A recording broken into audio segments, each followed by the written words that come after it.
Welcome back everyone. अभी हमने जो है लास्ट टॉपिक किया था equality before the law, article number 14। अब जो है आज बढ़ते हैं article number 15, prohibition of discrimination on the basis of religion, origin, caste, gender और बर्थ प्लेस। ठीक है, राइट टू इक्वलिटी में आर्टिकल 15 क्या करता है? प्रोहिबिट करता है किसे? हम सभी को, सभी ऑर्गेनाइजेशन को, सभी ह्यूमन पर्सन को, सभी को, कि हम क्या करेंगे, किन किन के बेसिस पे? Religion, caste, origin, religion, caste, origin, gender और बर्थ प्लेस,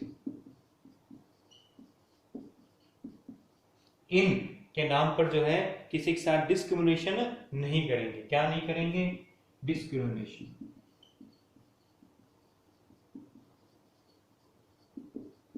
डिस्क्रिमिनेशन नहीं करेंगे मतलब किसी को ये रिलीजन के नाम पे नहीं उसको टीज करेंगे या चिढ़ाएंगे नहीं, कास्ट के बेसिस पे उसको कुछ गलत नहीं कहना है, ओरिजिन के भाई आप यहाँ से आते हो, जेंडर आपका ये मेल फीमेल या ट्रांसजेंडर या कुछ भी हो, बर्थ प्लेस आप इस जगह के आते हो, इस जगह के लोग ऐसे होते हैं वैसे होते हैं, तो आप इन किसी भी इश्यूज पे, इन किसी भी टॉपिक पे जो है किसी को भी जो है डिस्क्रिमिनेट नहीं करते हो आप। आपके इंस्टीट्यूशन, आपके फैमिली, आपके सोसाइटी, सभी लोग जो है नहीं कर सकते। और अगर ऐसा कोई करता है तो उसके ऊपर जो है appropriate legal action according to constitution will be taken. ये बोलता है आर्टिकल 15। अगर आपको याद आ रहा हो तो अभी एक मूवी भी आई थी आयुष्मान खुराना की, नेम उसका ये था आर्टिकल 15। उसमें आपको पूरा डिटेल में समझ में आ जाए। ठीक है, चलो देख लेते हैं क्या हो रहा है इसके अंदर। आर्टिकल 15, 14 की जगह 15 कर लेना। Direct the state that no citizen faces discrimination on the basis of religion, origin, caste, gender और birth place. All the citizens have equal right to use shops and public places like hotels, places of amusement। amusement मतलब कि मेले, fair, festival, जो अच्छे जो आनंद की जो जगह होती है, मॉल्स वगैरह सारे, wells, ponds, bathrooms and roads, ये सारी चीजें जो हैं सभी लोग ये जो है बिना डिस्क्रिमिनेशन के जो है यूज कर सकते हैं। आप लोग कहीं नहीं कहोगे कि आप इस कास्ट के हो, आप इस जगह के हो, आप इस ओरिजिन के हो, आप इस रिलीजन के हो तो उनको डिस्क्रिमिनेट करोगे, ऐसा नहीं कर सकते हो। इसको प्रोहिबिट कौन करता है? आर्टिकल 15 कॉन्स्टिट्यूशन ऑफ इंडिया का। In this very article, women, children, socially backward citizen and the citizen of scheduled caste and scheduled tribes have been given the right to special provision। और ये वही article है जिसमें क्या, जिसके द्वारा हमने जो है वुमेन्स को, चिल्ड्रंस को, शेड्यूल्ड कास्ट, शेड्यूल्ड ट्राइब्स के जो लोग हैं उनके को जो कुछ अलग से चीजें दे रखी है। अलग से क्या दे रखा है? चीजें मीन्स कुछ रिजर्वेशन दे रखी है। इसमें क्या होता है कि आप जो है वुमेन्स को जो है बराबरी नहीं हो पा रही है। क्यों? जेंडर के बेसिस में आते हैं, बराबरी नहीं हो पा रही है, सीट जो है इक्वल नहीं हो रही है असेंबली में या पार्लियामेंट में, लोकसभा या किसी और भी कमिटी में या किसी भी जगह, किसी भी कमीशन में, तो वुमेन्स के लिए जो अलग से कोटा कर दिया है। ठीक है, कहीं भी पॉलिटिक्स में, हर जगह। चिल्ड्रंस के लिए जो है उनको अगर जो है नहीं हो रही तो उनके लिए अलग से गाइडलाइन जो है वो हमने दे दी है। शेड्यूल कास्ट, शेड्यूल ट्राइब्स के लिए भी रिजर्वेशन की जो है हमने अरेंजमेंट कर दी है। तो ये सारी चीजें जो है हमने अलग से की हुई है। तो रिजर्वेशन तो अब आएगा। रिजर्वेशन जो है कहाँ पे? पॉलिटिक्स में, कमीशंस में, कमिटीज में और जगह पे जो है कहाँ दे रखा हमने? यहाँ पे दे रखा। ठीक है, और सर्विसेज में जो रिजर्वेशन है वो हमने दे रखा है आर्टिकल नंबर 16 में। यहाँ पे जो है बाकी जगह में जो इसमें दे रखा है, इसमें चाहे वो इंस्टीट्यूशंस हो, चाहे वो कोई भी जगह हो, वहां पे आर्टिकल 15 आएगा और जो है बाकी जगह आएगा। तो ये बना है। अब आप कहोगे सर इनको क्यों दे रखा है? ये आर्टिकल तो कहता है कि किसी के साथ कोई डिस्क्रिमिनेशन नहीं होगा। यहाँ तो डिस्क्रिमिनेशन हो रहा है। नहीं, हम जो है यूएसए पे जो हमारा वहां से एक हमने टर्म ले रखा है इक्वलिटी बिफोर लॉ और इक्वल प्रोटेक्शन ऑफ लॉ, उसमें हमने ये कह रखा है कि भाई कॉमन सिनेरियो में जो है हम जो है अगर लग रहा है हमें कि भाई किसी कम्युनिटी को या किसी जेंडर को या किसी पर्टिकुलर क्लास को जो है उसको जो है प्रॉपर पूरा अरेंजमेंट या प्रॉपर सिस्टम या प्रॉपर प्लेटफॉर्म नहीं मिल पाया है कि वो सभी लोगों की इक्वल आ सके, तो हम उनको क्या है थोड़ा स्पेशल कंसिडरेशन दे सकते हैं। ये भी इसी आर्टिकल में लिख रखा है, हम क्या है स्पेशल आर्टिकल कंसिडरेशन दे सकते हैं। तो उसमें चिंता वाली बात नहीं है। बाकी जो है सभी जगह लोग हम इक्वल है। देख लेते हैं एक बार। In this very article, women, children, socially backward citizen and citizen of scheduled caste, scheduled tribes have been given the right to special provision. Special provision कौन से हैं? ये रिजर्वेशन और जो एक्स्ट्रा बेनिफिट दिए हुए हैं वो सारे किसके अंदर आते हैं? आपके आर्टिकल 15 के अंदर। ठीक है,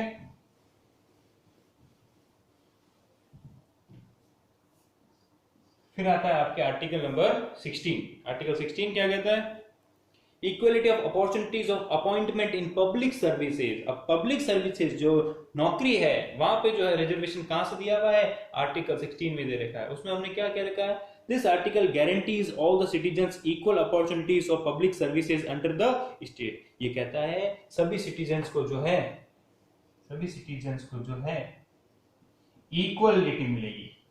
आप जो है जाओ और आराम से फाइट करो कंपटीशन, जो सेलेक्ट होगा वो सेलेक्ट हो जाएगा। पर कुछ ऐसी कास्ट या कुछ ऐसी कम्युनिटी जो पुराने टाइम से या एंशिएंट टाइम से पिछड़ी हुई थी, बैकवर्ड थी, और वो जो है जो अदर कास्ट है, जो जिसको हम जनरल कास्ट या जिसको हम जो है हायर क्लास कहते हैं, उनके बराबर नहीं थी, उनके वजह से पैसे नहीं है, उनके जैसे फैसिलिटीज नहीं है, उन लोगों के लिए हमने थोड़ा सा स्पेशल अरेंजमेंट कर दिया है। और वो स्पेशल अरेंजमेंट क्या है? रिजर्वेशन। जहां पे ओबीसी, एससी, एसटी, आजकल नया जुड़ गया ईडब्ल्यूएस, इन सभी को जो है अलग से थोड़ा रिजर्वेशन मिल गया। इनके अलावा जो लोग हैं वो सारे के सारे आते हैं जनरल कास्ट के अंदर। ठीक है ना? ओबीसी की भी ये कुछ है, अगर आपको पता हो तो जिन फैमिलीज की 8 लाख एनुअल इनकम है, वो लोग एनुअल 8 लाख से ज्यादा है, वो लोग आ जाते हैं क्रीमी लेयर में, मतलब इनको रिजर्वेशन नहीं मिलेगा। बस 8 लाख जो है पूरे साल में जो कमाते हैं, कम 8 लाख से कम, वो वाले ओनली ओबीसी की बात कर रहा हूं, वो लोग जो है उनको ही रिजर्वेशन मिलता है, बाकी लोगों को रिजर्वेशन नहीं मिलता है। इसके अलावा भाई अगर आपके ओबीसी में अगर जो है किसी के फादर जो है वो सेंट्रल गवर्नमेंट में ए क्लास या बी क्लास के सर्विसेज में, स्टेट गवर्नमेंट में ए क्लास सर्विसेज में है, या प्रेसिडेंट है, या चीफ जस्टिस है, या किसी प्रोफेसर है किसी कॉलेज में, यूनिवर्सिटी वगैरह में, तो उनको भी रिजर्वेशन नहीं मिलता। किन की? ओबीसी की। बाकी एससी एसटी को तो हर जगह रिजर्वेशन मिलना ही है। ये सबसे पहला आर्टिकल जो कॉन्स्टिट्यूशन अमेंडमेंट हुआ था फर्स्ट नंबर, उसमें भी लिखा हुआ है 1950 में। और ईडब्ल्यूएस तो आपको पता है 103 अमेंडमेंट हुआ था अभी 2019 के अंदर, जब आपको ये ईडब्ल्यूएस वालों को जो है इकोनॉमिकली, जो इकोनॉमिक रूप से थोड़ा सा कम लोग है, गरीब लोग है, जनरल, इन तीनों के अलावा उन लोगों को भी रिजर्वेशन दे रखा है। अब जो है ये जनरल वाला जो बाकी जो जगह है वो सारे आते हैं जनरल कास्ट के अंदर। कास्ट मतलब जनरल कैटेगरी, कास्ट कुछ नहीं, इसके अंदर सारे लोग हैं। एससी एसटी वाले भी जनरल में आते हैं, जिन लोगों को नौकरी वगैरह मिल चुकी है, जिनके पेमेंट बहुत हाई है, वो लोग भी जनरल में आ सकते हैं, पर बाकी जो हायर कास्ट है वो जनरल में आती है। There shall be no discrimination in the public services on the basis of religion, caste or gender, but the state has the right to make the provisions of reservation for the original inhabitant of the state and reservation for the scheduled caste and scheduled tribes and backward classes after deciding the essential qualification for the jobs। हाँ, किसी के बीच में जो है जो भी cast में कोई डिफरेंशिएशन नहीं होगा, पर स्टेट गवर्नमेंट जो है पुरानी परिस्थिति को देखते हुए scheduled caste, scheduled tribe, EWS, OBC और जो स्टेट के इनहेबिटेंट मतलब कि स्टेट के रहने वाले जो है उनके जो है रिजर्वेशन लगा सकती है। मतलब कि अगर कोई जॉब निकली है, ठीक है, टीचर की, तो ऐसा नियम हो सकता है कि स्टेट गवर्नमेंट ये आके बोल दे कि भाई जो राजस्थान के लोग हैं वही लोग इसमें अप्लाई कर सकते हैं, बाकी लोग अप्लाई नहीं कर सकते। तो ये जरूर स्टेट गवर्नमेंट जो है वो निकाल सकता है, इस तरह का जो है स्टेट गवर्नमेंट जरूर ये चीज कर सकती है। ठीक है,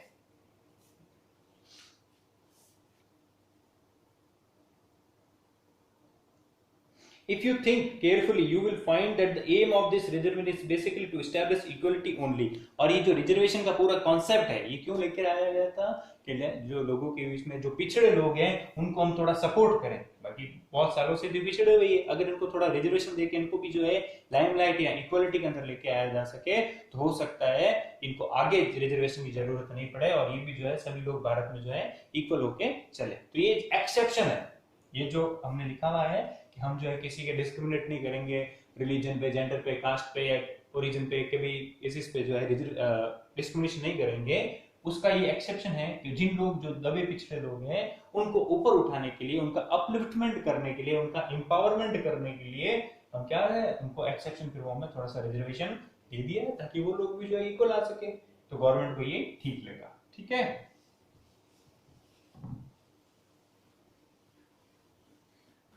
नेक्स्ट आता है article number 17, abolition of untouchability.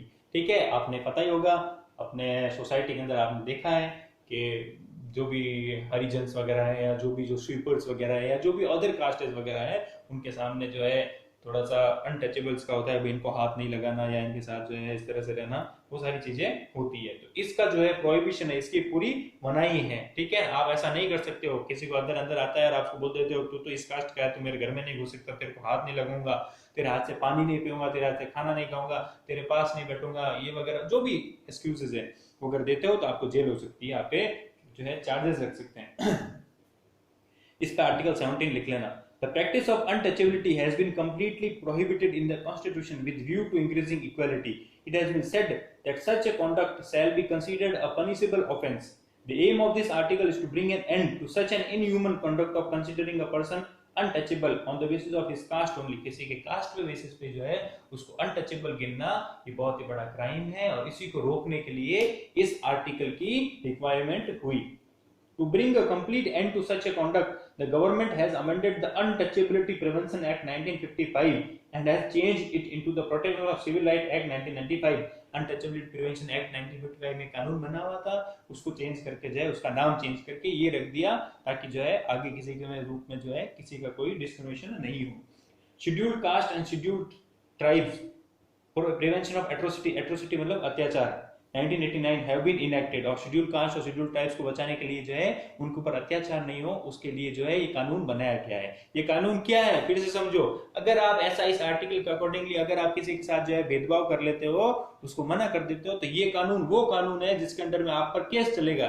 ठीक है, आपको जो है आर्टिकल 17 को तोड़ने का जो है आपको आप पे जो है चार्ज लगेगा। आप पे चार्ज किसके अंदर लगेगा? इन कानूनों के अकॉर्डिंग लगेगा भाई, सीआरपीसी, आईपीसी, इन कानूनों में क्या दे रखा है। अगर आप ऐसा ऐसा कर देते हो तो आपके अंदर कौन सी सेक्शन लगेगी, कौन सी धारा लगेगी, उस हिसाब से आप पे चार्ज चलेगा। 6 महीना 2 साल आपको जो है अंदर रहना पड़ सकता है। This is the strictest act of all untouchability acts enacted till now, और ये सबसे स्ट्रिक्ट एक्ट है जितने भी सारे कानून बने हैं शेड्यूल कास्ट और शेड्यूल ट्राइब्स को बचाने के लिए।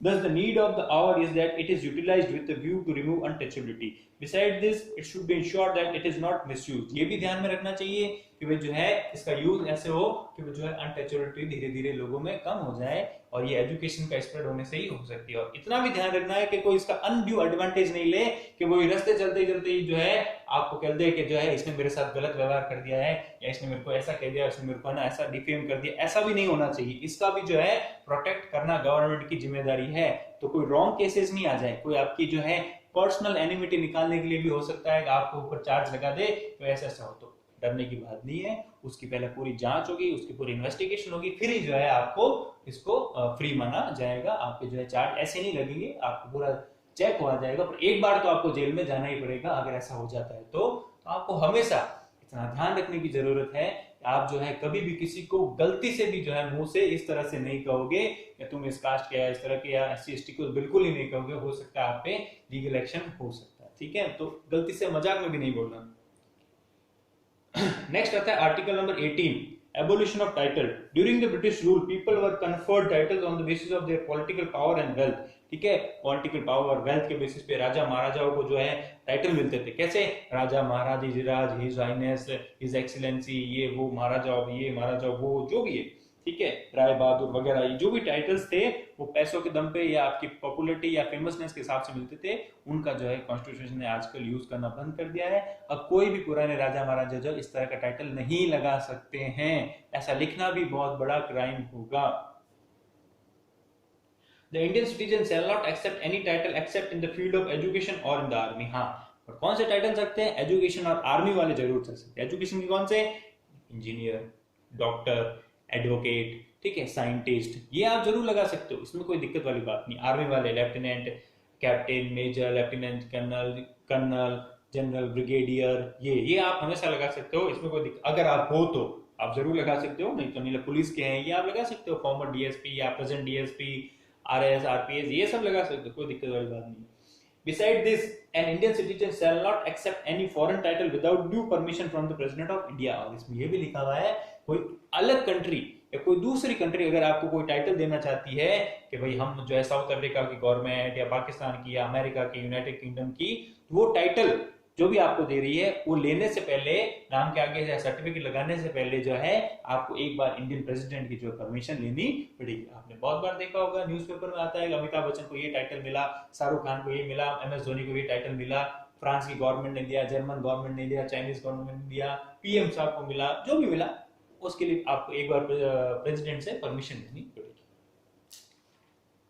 ठीक है, तो एक पूरा पूरा जो है हमारा राइट जो है, right to equality article number 14 से 18 जो है यहाँ पे खत्म हो जाता है। नेक्स्ट बढ़ते हैं आगे, फिर आता है आपके राइट टू फ्रीडम, ये बहुत इंपॉर्टेंट है।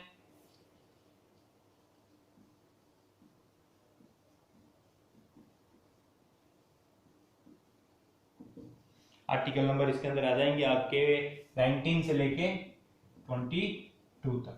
ठीक है, आर्टिकल 19 जो है बहुत कॉम्प्रिहेंसिव है, बहुत बड़ा है, आपने अभी पढ़ा था, 450 वर्ड्स में लिखा हुआ है। ठीक है, लिबर्टी के हिसाब से दिया हुआ है, देखते हैं इसके अंदर क्या क्या चीजें आती है। इक्वलिटी की बात आ गई, इक्वलिटी के अंदर कितने आ गए, 14, 15, 16, 17, 18, 5 आर्टिकल आ गए। भाई आप सब इक्वल हो, किस फॉर्म में इक्वल हो, वो पांचों आपके क्या कहते हैं उसमें आर्टिकल्स में लिखा हुआ है। अब आता है राइट टू फ्रीडम, आपको जो है आजादी का जो है पूरा राइट है, आपको पूरा अधिकार है। ये आजादी वाली जो चीज है वो किस में लिख रखी है, आर्टिकल नंबर 19 से लेके आर्टिकल नंबर 22 तक, 19, 20, 21, 22। ठीक है, टोटल हो जाते हैं आपके 4 आर्टिकल्स, ये बन बैठ रहे हैं। The Indian constitution guarantees 6 basic freedom, that is Indian constitution जो है 6 बेसिक फ्रीडम दे रही है। कौन सी, freedom of speech and expression, बोलने की और एक्सप्रेस करने की आजादी है आपको, है ना। ठीक है, freedom to assemble peacefully and without arm, कहीं पे भी आप इकट्ठे हो सकते हो, मैदान में, ग्राउंड में, गली में, आराम से बातचीत जो भी आपको करना है कर सकते हो, पर आपके पास आर्म से हथियार नहीं होने चाहिए। फ्रीडम टू फॉर्म एसोसिएशन और यूनियन, आप एसोसिएशन बना सकते हो, यूनियन बना सकते हो, क्लास 12 एसोसिएशन है, मजदूर एसोसिएशन, नॉन मजदूर association, wages association, Jodhpur association, school association, सब बना सकते हो, कोई दिक्कत नहीं है, आपको पूरी आजादी है। Freedom to move freely throughout the territory of India, India की पूरी टेरिटरी जो है, आप इंडिया में कहीं पे भी फ्री घूमो, आपको कोई नहीं पूछने वाला कि पासपोर्ट लेके आओ, ये वो लेके आओ, ये लेके आओ, अनटिल एंड अनलेस आप कोई गलत किसी वर्क में या एक्शन में इंडल्ज नहीं हो। Freedom to reside and settle in any part of territory of India, और आपको फ्रीडम है इंडिया के किसी भी पार्ट में जाके आप आराम से सेटल हो सकते हो, आपको कोई रुकेगा नहीं। हाँ, जम्मू कश्मीर में थोड़ी सी बाउंडेशन है, वहां आप थोड़ा ध्यान रखना, गवर्नमेंट से परमिशन लेनी होगी या गवर्नमेंट के जो भी रूल्स है या लॉज है वो आपको मानने पड़ेंगे, उसके बाद आप वहां पे भी सेटल हो सकते हो, आजकल तो ऐसा परमिशन हो गया है।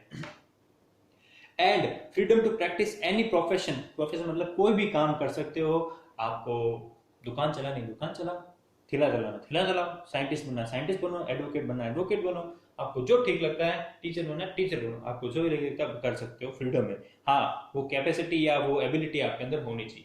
और to carry on any occupation, trade और बिजनेस, कोई भी रोजगार कर सकते हो, कोई भी ट्रेड, कोई भी बिजनेस, आप कुछ भी कर सकते हो, आपको पूरी फ्रीडम है। बस वही बात है, अनटिल एंड अनलेस आप किसी गलत चीज को जो है इंकरेज नहीं कर रहे हो, वो नहीं होना चाहिए, कंट्री के खिलाफ नहीं हो आप, बाकी आपको जो सही लगे आप कर सकते हो, आपको फ्रीडम है। तो राइट टू फ्रीडम के अंदर क्या क्या चीजें आती है, ये सारी चीजें जो है 6 फ्रीडम्स आती है। कितनी, 6 फ्रीडम्स आती है, 6 फ्रीडम्स आती है। ठीक है ना, कौन सी थी अभी मैंने आपको पढ़ के बता दी।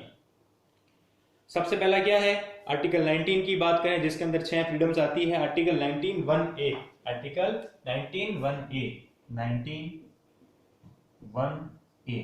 ठीक है, आर्टिकल 19 का पहला पार्ट है, पहला पार्ट जो है उसका ए पार्ट क्या कहता है, all the citizens are guaranteed the freedom to express their opinion and make a speech and propagate them in public or publish them। ठीक है, सभी सिटीजन्स फ्री है, जो सही लगता है बोलो, करो, पब्लिश करो, आप अखबार में दो, सब कुछ करो, आपको कोई रोकने वाला नहीं है, बस वो गलत नहीं होना चाहिए। Freedom of press is also included in, और ये फ्रीडम ऑफ प्रेस जो है, प्रेस को आजादी है, कौन सा प्रेस मतलब समाचार पत्र वगैरह या न्यूज वगैरह को जो आजादी है, जो हर चीज जो है चेक करने की या बोलने की या अपने व्यूज या डिबेट रखने की जो भी है, वो भी किसके अंदर आता है, आर्टिकल 19(1)(a) के अंदर ही आता है। आगे अगर आप कोई कंपटीशन एग्जाम देते हो तो कभी भी क्वेश्चन आ सकता है कि प्रेस को फ्रीडम जो है वो कौन से आर्टिकल के अंदर दे रखी है, तो आपको लिखना होगा 19(1)(a) के अंदर। But to prevent the misuse of this right some restriction have also been imposed, इस राइट्स के कुछ रोकने के लिए, गलत चीज होने से रोकने के लिए कुछ रिस्ट्रिक्शन, कुछ बाउंडेशन भी आप पे लगे हुए, ठीक है। सड़क पर खड़े होकर आप ये नहीं बोल सकते हो कि हमारा टीचर ऐसा है, वो है, ये है, मैं तो इसको वो कर दूंगा, मार दूंगा, काट दूंगा, या किसी के खिलाफ जो है एनिमिटी शो करो, या गवर्नमेंट के खिलाफ आप एनिमिटी शो करो, गवर्नमेंट के खिलाफ नारे लगाओ। ऐसा करोगे तो हो सकता है आपको जेल भी जाना पड़ सकता है। In favour of the sovereignty and integrity of India, India की सोवरेनिटी और इंटीग्रिटी, एकता रखने के लिए आप पे जो है कुछ एक्शन लिए जा सकते हैं। आप ऐसे खड़े होकर ये नहीं लगा सकते हो कि ये पर्टिकुलर कास्ट वाले बाहर जाओ, इंडिया मुर्दाबाद या वो जिंदाबाद, ऐसा आप नहीं लगा सकते हो। इंडिया डिफेम नहीं होना चाहिए, बाकी आप कुछ भी करो।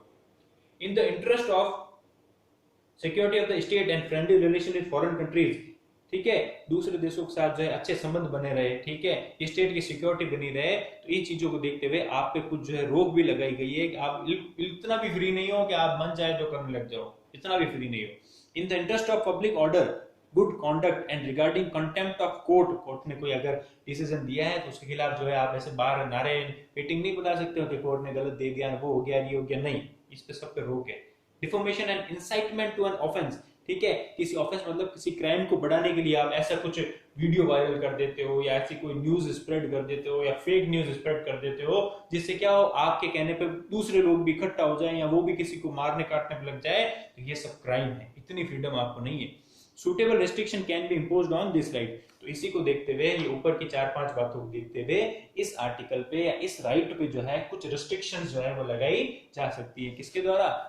जो आपकी पब्लिक है, सॉरी, जो आपके पब्लिक ऑफिसर्स है वो, या गवर्नमेंट है वो, या नेशनल गवर्नमेंट है वो, ठीक है। चलो, फिर अलग आता है आपके आर्टिकल नंबर कौन सा, 19 का ही 1 ही बी पार्ट, 6 पार्ट है ना इसके अंदर, 19 के 6 पार्ट है। बी पार्ट क्या है? Under this article all the citizens have been given the right to assembly peacefully और to hold a gathering without arms, this right to can be curtailed in the interest of public safety. वो आजादी है, आप जो है कहीं पे भी इकट्ठे हो सकते हो, सभा कर सकते हो, यूनियन बना सकते हो, भाषणबाजी कर सकते हो, बस वहां पे हथियार लेकर मत जाना। ये आप हथियार लेकर जाओगे तो क्या होगा, आप जो है कंट्री के खिलाफ कुछ गलत चीज करना चाह रहे हो, इसलिए जो है आपको रिस्ट्रिक्शन या आप पे बाउंडेशन लगाई जाएगी। आर्टिकल 19(1)(c), 19(1)(c) क्या बोलता है? According to it, citizens together can form association and union, but this right too can be limited in the interest of the state or public safety. Citizen जो है वो यूनियन बना सकते हैं, वो जो एसोसिएशन बना सकते हो, ग्रुप बना सकते हो, जैसे व्हाट्सएप पे बनाते हो, टेलीग्राम पे बनाते हो, ग्रुप बनाओ, आप कुछ भी करो, ठीक है। जैसे sports club of Jodhpur, sports club of Jaipur, ठीक है, स्टूडेंट क्लब या student union, student association, teacher association, आप कुछ भी बनाओ ताकि आप लोग क्या है ग्रुप में बात कर सको, अपने व्यूज शेयर कर सको। पर उन सभी ग्रुप में जो है आप नेशन के खिलाफ जो है कभी भी कोई गलत चीज या कोई गलत चीज या किसी कम्युनिटी के खिलाफ गलत चीज या गलत जो है प्रोपोगेंडा नहीं फैलाओगे, झूठ नहीं फैलाओगे, ये इसके रिस्ट्रिक्शंस हैं। फिर आता है article 19(1)(d), right to move freely and reside anywhere throughout the territory of India, ठीक है। ये क्या कहता है, आप पूरी कंट्री में कहीं पे भी घूम सकते हो, कोई रोक नहीं है, अभी निकलो, जयपुर जाओ, अजमेर जाओ, गोवा जाओ, बॉम्बे जाओ, कोई दिक्कत नहीं है, बस टिकट के पैसे होने चाहिए। Article 19(1)(e), right to reside and settle in any part of the territory of India, ये मैंने अभी बताया कि आप इंडिया के किसी भी टेरिटरी में जाके सेटल हो सकते हो, यहाँ से घर बार छोड़ दो, किसी और जगह जाके बसा लो, आपको कोई रोकने वाला नहीं है। फिर है right to practice any profession और to carry out any occupation, trade और बिजनेस। आर्टिकल 19(1)(f) क्या कहता है? This article guarantees the right to practice any profession, कोई भी काम कर सकते हो, कोई भी चीज कर सकते हो जो आपको रोजी रोटी या गुजारे के लिए जरूरी है, और to carry out any occupation, trade और बिजनेस और settle in any part of the territory of India, India के किसी भी पार्ट में, किसी भी टेरिटरी में, किसी भी पोर्शन में, किसी भी प्रोविंस में आप जाके सेटल हो सकते हो, आपको कोई रोकने वाला नहीं है। बस वहां जाके कुछ कोई गलत टेररिज्म वगैरह में मत फंस जाना। But for the public welfare, the business of drugs or such dangerous things and doing such things are as harmful to the interest of the state may be prohibited। हाँ, अब आप दूसरी टेरिटरी में घूम रहे हो, वहां पर ड्रग्स की तस्करी कर रहे हो, या आप गलत ड्रग्स फैला रहे हो, या आप नशे का जो है इंटॉक्सिकेंट्स का जो चीज व्यापार कर रहे हो, बिजनेस कर रहे हो, तो आपको रोका जा सकता है, तब आप पे जो है लीगल एक्शन लिया जा सकता है। फ्रीडम है आपको फुल, पर ये जो गलत चीजें हैं उसकी फ्रीडम नहीं है, मोटा मोटे रूप से ये इसमें लिखा हुआ। Beside this, by Article 20, 21, 22 the provision of basic individual freedom has been made. इसके अलावा 20, 21 और 22 में उसमें भी बेसिक फ्रीडम दे रखी है। तो आर्टिकल 19 जो है राइट टू फ्रीडम के अंदर सबसे बड़ा आर्टिकल है, क्योंकि बड़ा इसके अंदर 5 पार्ट 6 पार्ट है इसके अंदर, A B C D E F G जी, ठीक है, और आपको जो है उसके हिसाब से रन करना पड़ता है।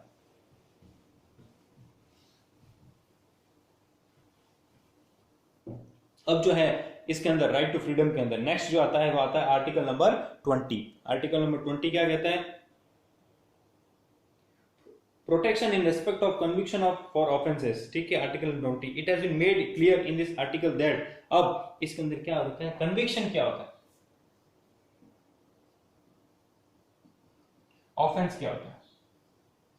ऑफेंस होता है कोई क्राइम, कन्विक्शन होता है गवाही देना, ठीक है। जब आप खुद कोई क्राइम करते हो, आपने टीवीज में देखा होगा, मूवीज में, कि ऑफेंस करते हो तो जो है आप खुद ही गवाही दे देते हो, हाँ भाई मान लेते हो भाई मैंने ये किया है, कैसे कैसे किया, कैसे ऐसे किया, ठीक है। नहीं करते हो तो आप पे जो है थोड़ा सा जो है स्ट्रिक्ट होना पड़ता है, पुलिस जो आप पे जोर जबरदस्ती करती है तो आप गवाही दे देते हो, या आपने किसी को कुछ क्राइम करते हुए देखा है तो आप गवाही जाके देते हो कोर्ट में, हाँ मैंने इसको देखा है, तो आप जो उसमें गवाह बन जाते हो। तो ये चीज होता है आपके कन्विक्शन।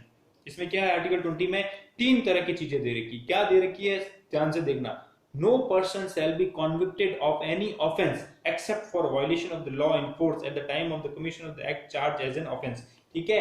कोई भी आदमी किसी को भी जो है आप क्राइम के लिए जो है जिम्मेदार नहीं ठहरा सकते हो, कब तक, जब तक कि उसने जो है वास्तव में वो काम नहीं किया हो। कैसे कि भाई आपने जो है कोई आपको जो है, मतलब आप खुद हो इंडिविजुअल, आपको पुलिस आके ऐसे अरेस्ट नहीं कर सकती कि भाई जो है तुमने कौन सा क्राइम किया है।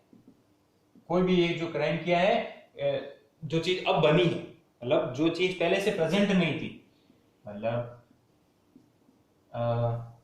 सीधा सा एग्जांपल लो कि कहीं से जो है वाटर जो है पानी पीना मना नहीं था, तो आपने गए किसी भी टेंपल के अंदर गए और आपने वहां से पानी पी लिया। आपने जैसे ही पानी पिया, पुलिस आके आपको पकड़ के ले गई, बोले नहीं नहीं यहाँ पे ना कानून बना दिया गया है कि पानी पीना मना है, और आपने पानी पी लिया है, तो आप ये कहोगे कि जब तक मैंने पानी पिया था तब ऐसी कोई वार्निंग या ऐसा कोई मैसेज यहाँ पे लिखा हुआ नहीं था, ना मुझे था, ना ऐसा कोई कानून बना हुआ था। मेरे पानी पीने के बाद आप ऐसा कोई कानून नहीं बना सकते हो कि तुमने पानी पिया था इसलिए तुम्हें जाना पड़ेगा, ठीक है, सीधी सी बात है। ठीक है, स्टूडेंट्स का देख लेते हैं। एक स्टूडेंट को जो है वो उसने क्या किया कि जो पढ़ाई कर रहा था, ज्योग्राफी का प्रैक्टिकल कर रहा था, ठीक है, ग्राउंड के अंदर उसने पूरा प्रैक्टिकल किया, पुलिस आई उसको पकड़ कर ले गई। तो उसने बोला क्या हुआ, कि पुलिस ने बोला कि आपको जो है मना किया गया था, ये एक ऐसा कानून है, एक ऐसा लॉ है जिसके अंदर किसी भी ग्राउंड में जाके आप जो है कोई नुकीली चीज नहीं लेके जा सकते। आपने बोला मैं कौन सी नुकीली चीज लेके गया, तो बोला आपका जो स्टैंड है वो, ठीक है, जिसके अंदर नीचे जो है स्पाइक्स लगे हुए होते हैं, वो नुकीली चीज है और ये ले जाना मना था, इसलिए आपको जेल होती है। तो आपको ऐसा कोई क्राइम नहीं हो सकता, ऐसी कोई जेल नहीं हो सकती। क्यों? क्योंकि ऐसी कोई वार्निंग, ऐसा कोई लॉ जो उस वक्त तक नहीं बना हुआ था जब आपने ये क्राइम किया। क्राइम करने के बाद में, या वो चीज करने के बाद में, सॉरी क्राइम नहीं कहूंगा, वो चीज करने या वो एक्शन लेने के बाद में अगर कोई नया कानून बना लेता है, ऐसा नहीं कर सकते, वो चीज नहीं बन सकता, वो चीज नहीं बन सकती। उसमें कहा जाता है no ex post facto law, इसके लिए एक वर्ड आता है no ex post facto law. ये लीगल टर्म है, मतलब है कि आप जो है कोई ऐसा कानून नहीं बना सकते हो जो पहले हमने लॉ पास्ट के अंदर कर दिया हो और अब आप बना रहे हो। मतलब कल कोई हमने चीज कर दी और आपने आज लॉ बना दिया कि कल जिसने जो है खाना खाया था, कल जिसने जो है बनाना खाए थे, उन सभी को जेल हो जाएगी। नहीं, ऐसा नहीं हो सकता। कानून होना चाहिए, उसके बाद ही अगर हमने वायलेट किया तो सजा हो सकती है। अगर हमने कुछ किया ही नहीं है तो आप हमको जेल डालोगे तो ये चीज गलत हो जाएगी। तो ये इसके अंदर आपके लिखा हुआ है, कौन से में, आर्टिकल नंबर 20 के फर्स्ट पार्ट के अंदर ये चीज आपके लिखी हुई है। 3 पार्ट है ना, तो पहले पार्ट के अंदर ये लिखा हुआ है No person shall be convicted of any offence except for violation of the law in force at the time of the commission of the act charged as offence। ठीक है, एक्ट जो चार्ज आप पे लगाया हुआ है, जो क्राइम आपने किया है, वो कब लागू हो सकता है, जब आप उसके लिए जिम्मेदार हो या वो बना हुआ था। ठीक है, यही बात मैंने आपको समझाई है। आपने वो कोई चीज कर दी और उसके बाद 2 दिन बाद नया कानून बन जाएगा, आज से 2 दिन पहले किसने वो किया था वो सब जाएंगे, ऐसा नहीं हो सकता, ये पॉसिबल नहीं है। इसको कहते हैं no ex post facto law, ठीक है ना भाई। वही है भाई, किसी भी आदमी को जो है उसी कानून के लिए सजा होगी जो उसने प्रेजेंट है। कोई नया कानून आप पुराने बैक डेट में बना दो, ऐसा पॉसिबल नहीं है। फिर क्या है, no person shall be prosecuted and punished for the same offence more than once. एक ही आदमी को जो है एक क्राइम के लिए 2 बार पनिश नहीं किया जा सकता है, ठीक है। अगर किसी ने चोरी की है, ठीक है, और उसी रात उसने 2 और चोरियां की है, समझ रहे हो, एक थीफ ने जो है एक घर में चोरी की, उसी दिन उसने जो है रात में जो है 2 घर में और चोरी की, तो उस पर 3 अलग चार्ज नहीं लगेंगे, तो इस घर में की, इस घर में की, इस घर में की, चोरी का इल्जाम ही लगेगा उस पर टोटल। एक घर में करो और 4 घर में, वो बोलते हैं ना कि भाई 1 खून करो और 4 खून करो, सजा तो वो की वो होनी है, तो क्यों ना 4 करके जेल चले, कम से कम 4 जनों को सोसाइटी आके चले। वो बात है जिस लीगल टर्म या मूवीज में चलती है, आपको ऐसा कोई कंसीडर नहीं करना है। लास्ट में क्या है, no person accused of any offence shall be compelled to be witness against himself. और कोई भी आदमी जिसने वो काम किया है या जिसने क्राइम किया है, उसको जो है जो आप बाउंड नहीं कर सकते कि जो है तुम्हें तुम्हारे लिए जो है गवाही देनी पड़ेगी। आपने बहुत बार देखा होगा कि पुलिस जो है क्रिमिनल को उठाकर लेकर जाती है, उसको जो है बहुत मारती है, पीटती है, 3rd डिग्री देती है, उसको बोलती है बोल तूने कबूल किया है, कबूल किया है, कबूल किया है, ठीक है। वो बोल देता है हाँ ठीक है कबूल किया है कि भाई मैंने ये चीज की है, पर कोर्ट में जाके वो मना कर देता है कि नहीं साहब मैंने तो ये नहीं किया, इन्होंने पता नहीं कैसे बोल दिया। आप किसी को बाउंड नहीं कर सकते हो कि खुद के खिलाफ ही गवाही दे कि हाँ मैंने ये किया है, ठीक है ना। आप खुद से बोलोगे कोर्ट में तो माना जाएगा, अगर आप मना कर देते हो भाई मैंने तो ये नहीं किया है, तो जब तक आपके खिलाफ सबूत नहीं है आपको जो है क्या है उसकी सजा वगैरह नहीं हो सकती है, ठीक है ना। तो ये जो है मना कर सकते हो। और मना कैसे कर सकते हो कि भाई जो है आप जो है वो क्या कहते हैं किसी ने गवाही नहीं दे सकते हो जो मैंने ऐसा कर दिया है वैसा कर दिया है, या आपको जबरदस्ती आपसे अंगूठे के निशान नहीं ले सकते हैं, जबरदस्ती से आपसे सिग्नेचर नहीं ले सकते हैं, जबरदस्ती आपका ब्लड सैंपल नहीं ले सकते हैं, जबरदस्ती आपका यूरिन सैंपल नहीं ले सकते हैं। इन सब के लिए जो है कोर्ट की परमिशन वगैरह आपको चाहिए। तो ये जो है आपके केवल आर्टिकल नंबर 20 में आपके लिखा हुआ है और ये जो है लीगल फ्रेमवर्क बना हुआ है। इसके बाद भी आपको कोई प्रॉब्लम आ रही हो तो एक बार मेरे से पूछ लेना, हो सके तो एक बार गूगल भी कर लेना, ठीक है। थोड़ा सा टेक्निकल है, यही सबसे इंपॉर्टेंट है पूरा अभी फंडामेंटल राइट्स के अंदर, और आगे भी आपके मैंने जितना इजी हो सकता था उसके हिसाब से समझा दिया है। फिर भी अगर आपको कोई प्रॉब्लम लग रही हो तो आप मुझे थोड़ा समझा देना, क्योंकि वर्चुअल क्लास में थोड़ा डिफरेंस रह जाता है, ठीक है। मिलते हैं कल।